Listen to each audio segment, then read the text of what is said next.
St. John, the 12th chapter, the first to the 50th verse.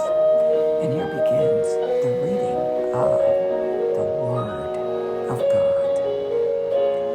Then Jesus, 6 days before the Passover, came to Bethany, where Lazarus was, which had been dead, whom he raised from the dead.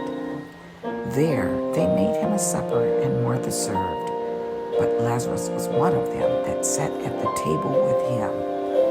Then took Mary a pound of ointment of spikenard, very costly, and anointed the feet of Jesus, and wiped his feet with her hair. And the house was filled with the odor of the ointment. Then saith one of his disciples, Judas Iscariot, Simon's son, which should betray him, why was not this ointment sold for 300 pence and given to the poor? This he said, not that he cared for the poor, but because he was a thief, and had the bag, and bare what was put therein.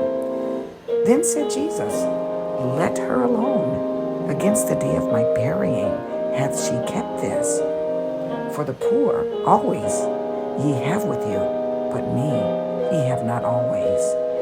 Much people of the Jews therefore knew that he was there, and they came not for Jesus' sake only, but that they might see Lazarus also, whom he had raised from the dead. But the chief priests consulted that they might put Lazarus also to death, because that by reason of him many of the Jews went away and believed on Jesus. On the next day, much people that were come to the feast, when they heard that Jesus was coming to Jerusalem, took branches of palm trees and went forth to meet him and cried, Hosanna! Blessed is the King of Israel that cometh in the name of the Lord. And Jesus, when he had found a young ass, sat thereon, as it is written, Fear not, daughter of Zion. Behold, thy King cometh, sitting on an ass's colt. These things understood not his disciples at the first, but when Jesus was glorified, then remembered they that these things were written of him, and that they had done these things unto him. The people therefore that was with him, when he called Lazarus out of his grave and raised him from the dead, bear record. For this cause the people also met him, for that they heard that he had done this miracle. The Pharisees therefore said among themselves, Perceive ye how ye prevail nothing? Behold, the world is gone after him. And there were certain Greeks among them that came up to worship at the feast. The same came therefore to Philip, which was of Bethsaida of Galilee, and desired him, saying, Sir, we would see Jesus. Philip cometh and telleth Andrew, and again Andrew and Philip tell Jesus. And Jesus answered them, saying, The hour is come that the Son of Man should be glorified.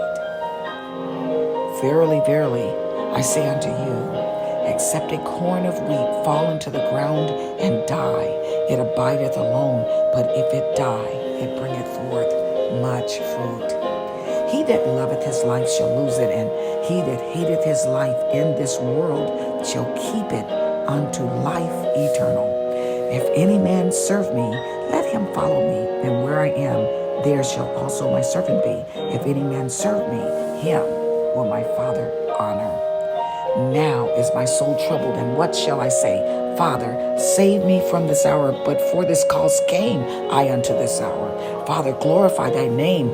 Then came there a voice from heaven saying, I have both glorified it and will glorify it again. The people therefore that stood by and heard it said that it thundered. Others said, an angel spake to him. Jesus answered and said, This voice came not because of me, but for your sakes. Now is the judgment of this world. Now shall the prince of this world be cast out.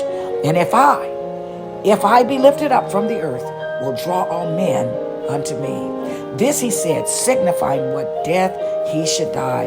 The people answered him, We have heard out of the law that Christ abideth forever. And how sayest thou the Son of Man must be lifted up? Who is this Son of Man?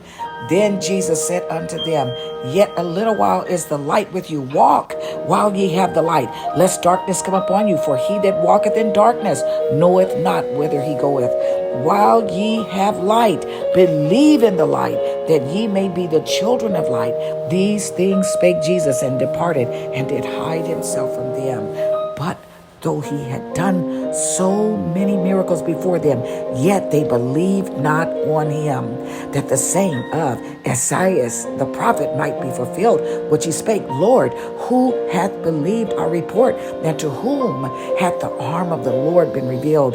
Therefore they could not believe, because that Esaias said again, He hath blinded their eyes and hardened their heart, that they should not see with their eyes, nor understand with their heart, and be converted, and I should heal them. These things said Esaias when he saw his glory, and spake of him. Nevertheless, among the chief rulers also many believed on him, but because of the Pharisees they did not confess him, lest they should be put out of the synagogue. For they love the praise of men more than the praise of God. Jesus cried and said, He that believeth on me, believeth not on me, but on him that sent me. And he that seeth me, seeth him that sent me. I am come a light into the world, that whosoever believeth on me should not abide in darkness. And if any man hear my words, and believe not, I judge him not, for I came not to judge the world, but to save the world. He that rejecteth me and receiveth not my words hath one that judgeth him.